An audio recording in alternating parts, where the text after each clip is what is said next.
Welcome to this series in Ministry Corner. We are talking to active duty service member Aaron Griffin about how he ministers through his faith in uniform. Please watch the whole series and get all he has to offer. All right, welcome back, guys, to episode number 4 of Ministry in the Military at the Ministry Corner. We got Aaron Griffin here for one more episode. So in this episode, Aaron, I really want to just kind of open the floor up to you. Less questions for me. I'll still ask some questions, but really want to hear the things that matter to you as far as being a Christian in the military and what you we got an audience. Okay. So whatever you want to share with them, let's talk about it. This is really cool. I appreciate this opportunity. I like to open up with a story. Okay. So a couple years ago, I'm at a school, and my wife and daughter, they stayed here. This is a long school. It was about 11 months long, and I'd call home each night and talk to my wife, Brandy. And this particular night, I call home and go, "Hey, Brandy, what you up to? What you doing?" And she said that she wasn't doing much. She was watching a fire on Netflix. Mm-hmm. Yeah, and I was like, "What the heck is she talking about?" And it's like, maybe I didn't hear it right. What are you up to? What are you doing? I'm watching a fire on Netflix. You can pull up Netflix and you can watch a fake fire. 4K fire. I've seen it. Yeah, a fireplace. And you can pull it up on YouTube. And I thought that was so just weird. And she talked about how it just made her feel calm. And this particular time or season of my life, I'm at a leadership school, so I'm trying to tie everything to leadership. And after that phone call, I'm thinking about it. And I'm like, man, how often as leaders are we like that? Would you call it a 4K fire? Yeah, 4K fire, yeah. Yeah, that fake fire. I was like, man, we are. We look like the real thing. We sound like the real thing. But if it's cold, we're out in Fort Liberty, January, out in the fild, that fake fire is no substitute for the real thing, right? No substitute. It is not going to warm you up. And what that warmth is in leadership is influence. So I really started thinking about leadership, and I thought, man, the most important thing with leadership is being authentic to who you are, being consistent, and being real. And you make fun of the Army all the time about acronyms, and I got one for you. It's be real. And a lot of this we've already talked about. And in be real, that B, it stands for to be a servant leadership. And this is my leadership philosophy. It's really what I strive and I aim to live by, is to be a servant leader. And we've already talked about that pretty extensively. If you need a model of what it looks like, open up the Bible and read about Jesus. The E stands for to expect excellence, not perfection, because we know there's only been one who is perfect. But especially as Christians, we should aim to be excellent in all that we do. We want to achieve excellence. And trying to limit the sports analogies, but I've got a sports quote for you. How about it, brother? Vince Lombardi, you got the floor. I got the floor. Vince Lombardi, he said, perfection is not obtainable, but it's through the pursuit of perfection that we can capture excellence. Mm-hmm. So I think that's what we all should aim to do, because especially in the Army, the military, we didn't join the Army to be part of a mediocre team. Everybody wants to be part of something big, bigger than themselves. So in the Army, I think it's very important for leaders to expect excellence. The R stands for ready now. We talked about in a previous episode that I was comfortable and confident of going off into a corner and welcoming people to join me in prayer, right? Yeah, and I talked about how I was ready and prepared to do that because I had practiced it. So the R in Be Real stands for ready now. You can't wait till you got to break glass to get ready. Like you got to be ready now. Mm-hmm. Then the second E in my leadership philosophy is to embrace opportunities to grow. Okay. And God blesses us every day with so many opportunities to grow. And I've talked about this a little bit. One of the areas that really matured in my Christian faith is when things aren't going right. Most times I can take that tactical pause and like, God, what are you trying to teach me in this moment? What can I learn from this? And so it's just one example, but also a couple weeks ago you asked me if I'd be willing to do this. Yeah. I'm an introvert. This is like the last thing I want to do, but I'm like, you know what? That's an opportunity to grow. So I embraced it. So encourage others to embrace opportunities to grow. The A in Be Real, actions speak louder than words. Mm. Don't talk about it. Be about it. I think that's very important. And there's no better testimony than your example. So remember that your actions speaks volume. And the L in Be Real is just loyalty. Be loyal to those around you, to each other. But yeah, so that's kind of my leadership philosophy. It's helped me get by in the Army. And it's really just gets down to being real, being authentic. And we talked about in a previous episode, that shot group, tightening it up. The best way to tighten that shot group up is just to be authentic, be real. Because soldiers are smart. When you're faking it, they know it. They pick up on it real quick. Yeah, no different than children, right? Like no different. Really perceptive. Yeah.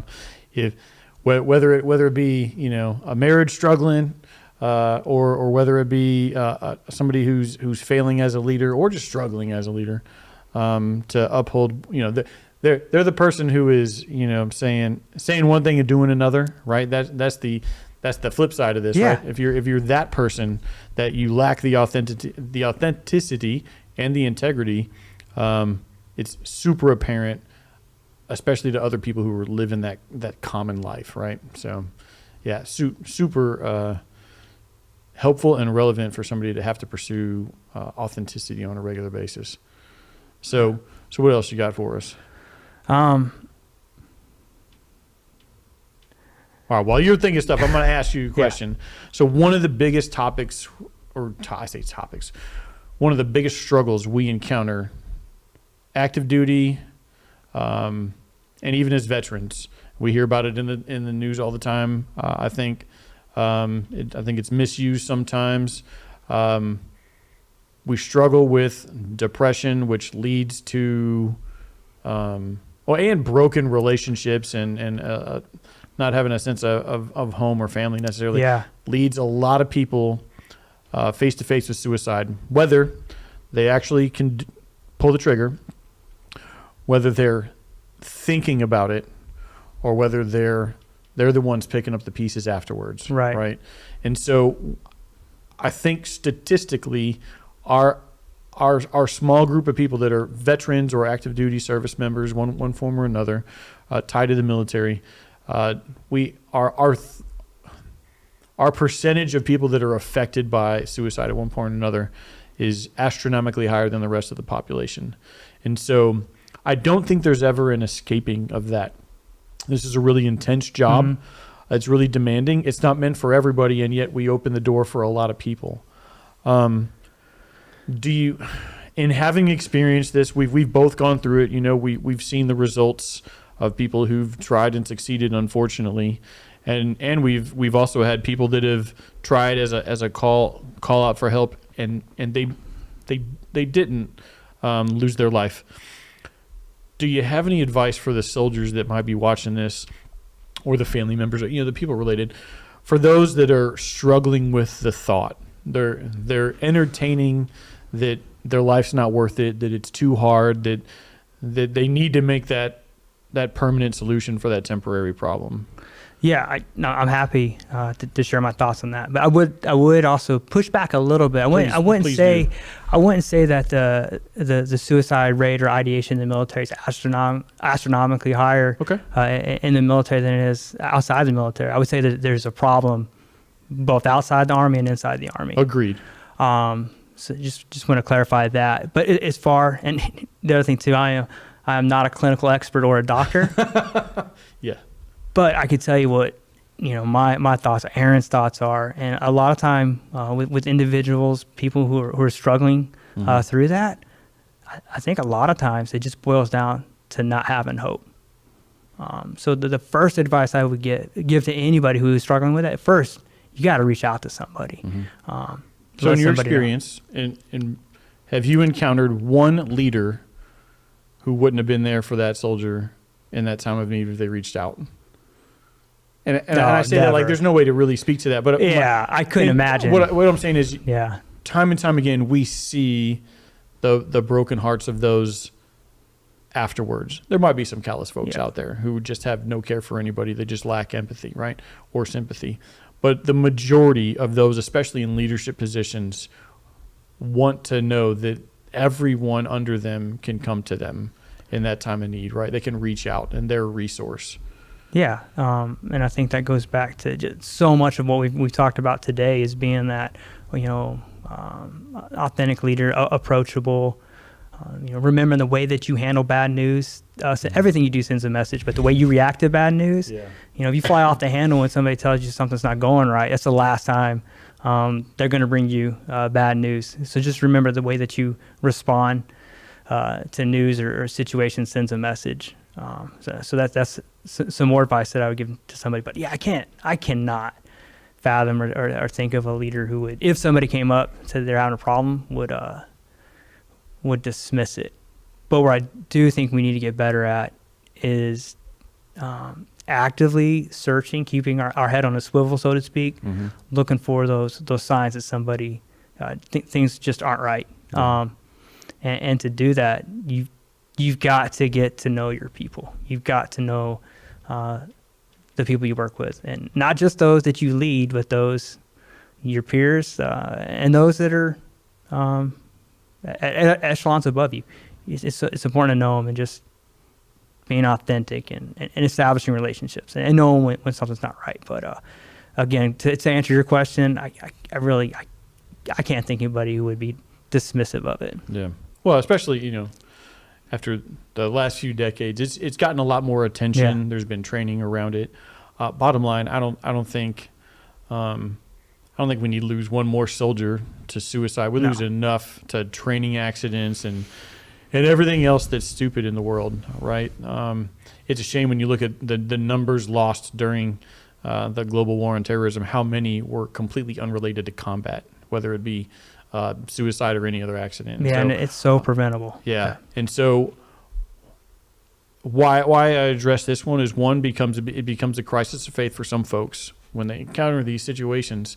But two, it's an awesome opportunity to really speak into somebody's life and to show them that you care, regardless of whether they choose your religion or not, Right. That, hey, you matter to me, and that is something that is, it's part of our faith, right? That each person matters, and whatever they're going through is relevant, and it should be addressed. And we want them to have that readiness we talked about before, that spiritual health. And so I know a lot of people are going to encounter that in the future, and I just wanted to kind of bring it up that there's always going to be somebody here for you. You just got to be willing. You got to be courageous enough to ask, I need some help. Yep. And if you can't find that somebody because you're just off on an island by yourself, Jesus is always there, and you can reach out to him. Amen. And there's hope. Amen. Yeah. So, and I say that only because I know there's so many leaders like you who will make themselves available, and I want everybody to hear these words to know that there is somebody. And I'm not saying you're wrong, but more importantly, they've got battle buddies to their left and right. Peers it doesn't have to get to a senior level. Absolutely. So somebody will listen, and everybody's trained on what the right thing is to do. We've got to be aware of the signals and indicators when they pop up. That's somewhere we definitely need to improve. And I think if we lean into that spiritual readiness, it'll also help prevent this. Because again, Aaron speaking, I think it boils down to a lack of hope. Yeah. Right on. All right. So what else do we want to talk about? We got a few minutes left. Sure. I guess kind of segueing what we just talked about, one of the areas that I think helps me combat depression or just feeling down is being optimistic.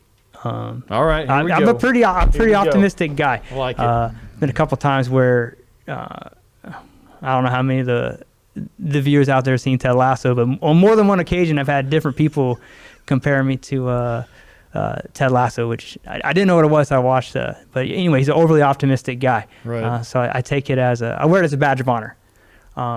And Colin Powell, he's a leader that I very much look up to. But before he passed, he wrote several books, but he had his 13 rules, and I talked about in a previous episode how I shared that with Level Up. But the rule that resonates the most with me is he would say optimism is a force multiplier.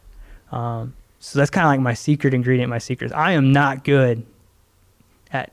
I can't think of anything where I excel at, except for just being optimistic. Like that's my superpower. You are upbeat all the time. In fact, you were so upbeat the first time we actually spoke, I didn't even trust you. Yeah, I remember that. Yeah. I remember that. I was like, And, this dude's trying to get some dirt on me right now. Yeah. Walking down the hall, I do recall. I just wanted to welcome you to the unit.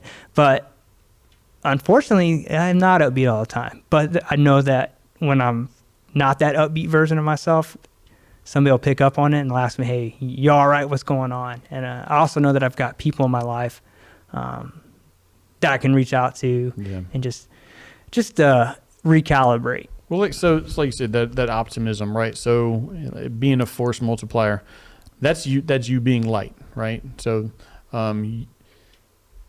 in a place that can be so full of darkness and misery and all the things that people struggle with in the military, being away from family, you being one of the many optimistic or overly optimistic people that's visible, that's a form of you being light, and drawing attention to, hey, you know what? When you show up in my direction, you're gonna get some positive, conversation. I'm gonna receive you well. Those kind of things, and so you become a beacon of hope in being that optimistic person, which becomes that force multiplier that Colin Powell references, right? Yeah. But it all comes back to you being the way God created you, right? That you.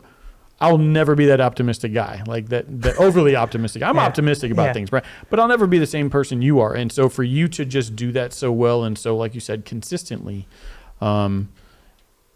it does give other people hope, and it does give other people what this generation would call a safe space, right? Like you're that safe person for people to come seek for refuge, for counsel, for mentorship, whatever it may be.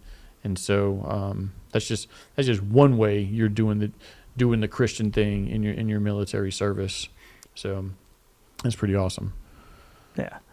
And then just again, if I can give any advice to anybody out there that would be receptive to it, it's to remember again to surround yourself with good people. That's important. So I'm so thankful for having friends like you in my life.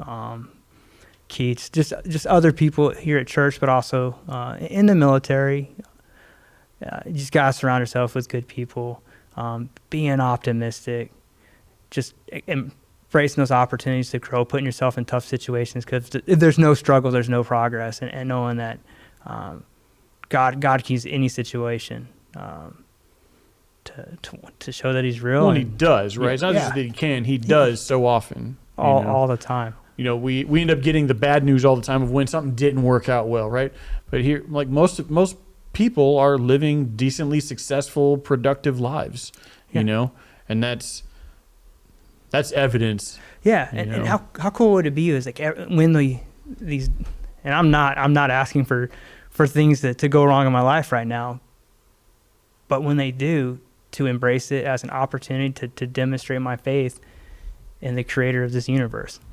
Yeah, and just a more optimistic way to look at this is an opportunity for me to put my faith to the test. Yeah. Well, so we can always lean back on many verses in a situation like that, right? But we know we have Romans 8:28 that tells us, right, that God causes things to work together for the good of those who love Him, right? Yeah. So if you love Him, know that He's got your best interests in mind, and it's not just this temporary situation you're in. It's how you're going to be on the other side, and the victories you get to share in at the very end. I say the very end, after this chapter of life, after this season, right? So, and how can you not be optimistic knowing that? You know what I mean? Yeah, exactly. Because you already know how the story ends. Yeah, if you believe it, then it's easier to live it out, right? If you're not quite sure, different story. Any last word of wisdom before we close it out? No, I think I've said a lot, but again, thank you for reaching out to me, present this opportunity for me to put myself in an uncomfortable situation, and it's again iron sharpening iron. I've learned a lot from you during these 4 sessions, so I appreciate it. Thank you. No, thank you, sir. So I just want to say thank you for joining us. Thank you for lending your experience, your passion, and I want to ask. Anyone watching this, please pray for Aaron and his next unit. They'll need it for whatever mission they have. And we'll see you guys next time.